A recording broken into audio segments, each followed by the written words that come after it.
Ito lang pong October 11 ay pinagdiwang po ang International Day of the Girl Child. Isang mahalagang pagdiriwang na nagtataguyod po ng mga karapatan ng mga batang babae.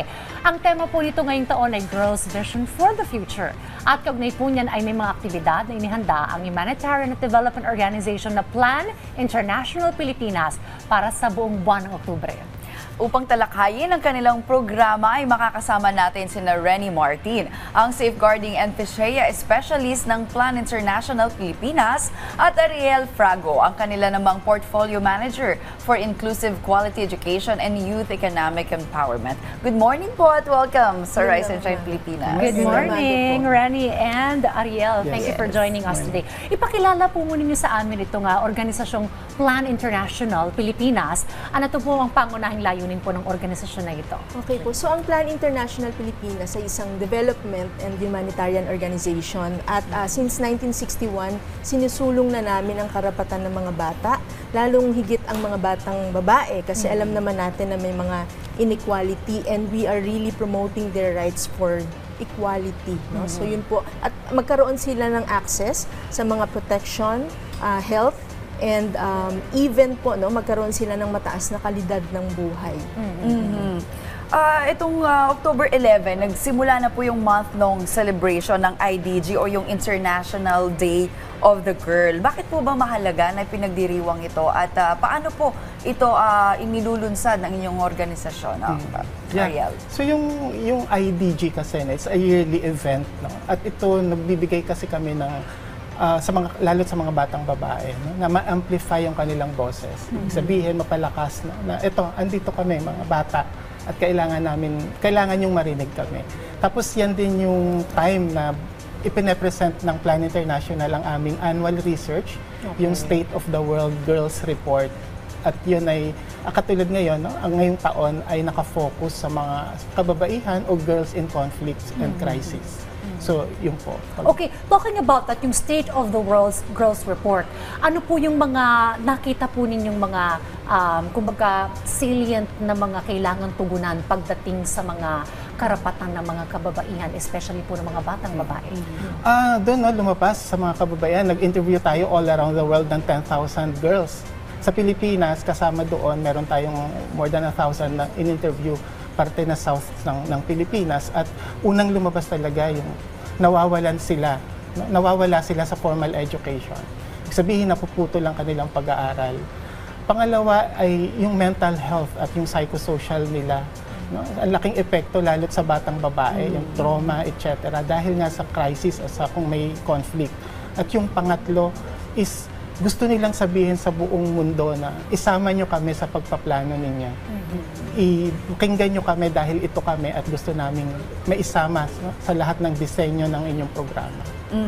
Hindi naman po may ikakaila, no? Meron talaga mga conflict areas at of course nandun yung mga kababaihan, yung mga bata, at naglunsad din po kayo ng Girls in Conflict and Crisis Network. Nilunsad niyo po ito sa Maguindanao and Visayas and also sa Tacloban. Can you tell us more about this po?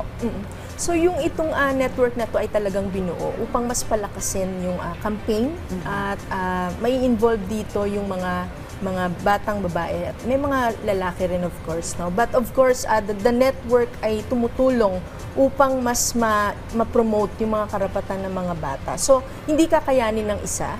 So maganda na yung mga bata sa iba't ibang lugar kung saan naroroon ng plan ay mabuo upang magkaroon ng mas malakas na boses. Talagang ma-amplify yung boses nila at maiparating sa tao kung ano yung mga issues talaga na kinakaharap nila sa conflict at sa crisis. Okay, nabanggit ninyo yung partisipasyon din ng mga kalalakihan o ng mga boys, ng mga lalaki.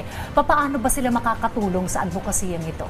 Isa actually sa sinusundan namin, tawag natin feminist leadership principle, no?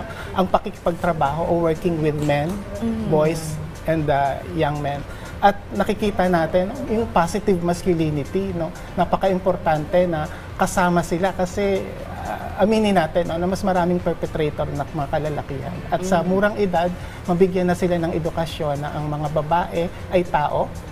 Women's right is human rights at kailangan nating maikasama sila sa programang ganito.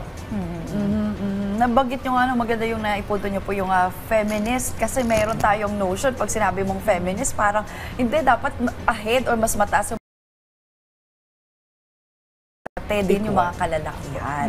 Opo. Paano din naman po nakikinabang yung mga kabataan, lalo na yung mga batang babae, sa mga programa po na inilulunsad nyo ngayong month of October tulad ng Youth Camp sa Laguna?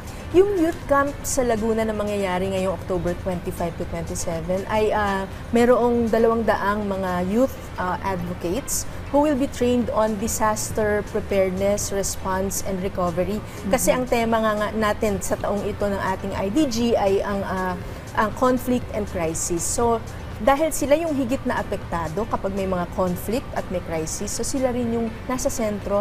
And we are also working with partner organizations para tulungan kami na mas matulungan yung mga bata na ma-equip, magkaroon sila ng sapat na kaalaman kung paano gagawin ang disaster preparedness, response, and recovery. At mapataas din ang kanilang mga resilience. If I just mention, talagang apektado talaga yung mga batang babae, mga kababaihan, pag mga conflict areas. I mean, can we imagine yung hirap na mga access sa palikuran lang, sanitation, hygiene, hindi ba? So maganda itong mga programa na nakikipag-partner din po.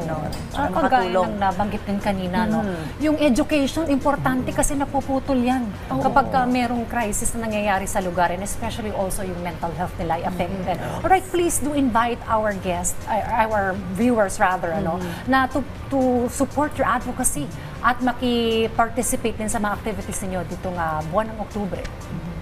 Sige. So, inaanyayahan po namin, kung hindi man kayo makakasama sa mga aming mga activities, but we are really voicing out yung mga karapatan po ng mga bata, lalo na ang mga kababaihan, na sana po ay maging bahagi rin kayo upang tulungan natin na magkaroon ng pantay-pantay na karapatan ang mga babae at mga batang lalaki at mga kababaihan. Meron kami mga activities at mangyayari nga po ito. Siguro maaari na lamang din pong sa Plan International, pumunta sa Plan International website para mas makita po. Alright. How about you, Sir Ariel? Do you have any message? Ang laban ng mga kababaihan, lalo't batang babae, ay laban ng buong bayan. So, kailangan nating pinapalakas ang kanilang mga boses. Women's right is human right. So, importante po na nagtutulungan po tayo doon. Maraming salamat po. Thank you once again po, Renny and Ariel, sa pagbabahagi po sa amin ng mga initiative ngayong International Day of the Girls. Naway magsilbing inspirasyon po mga programang ito para sa pagkakapantay-pantay at patas sa tingin sa mga kabataang babae. Thank you very much. Thank you. Mabuhay po ang Planet Salamat. International. Salamat.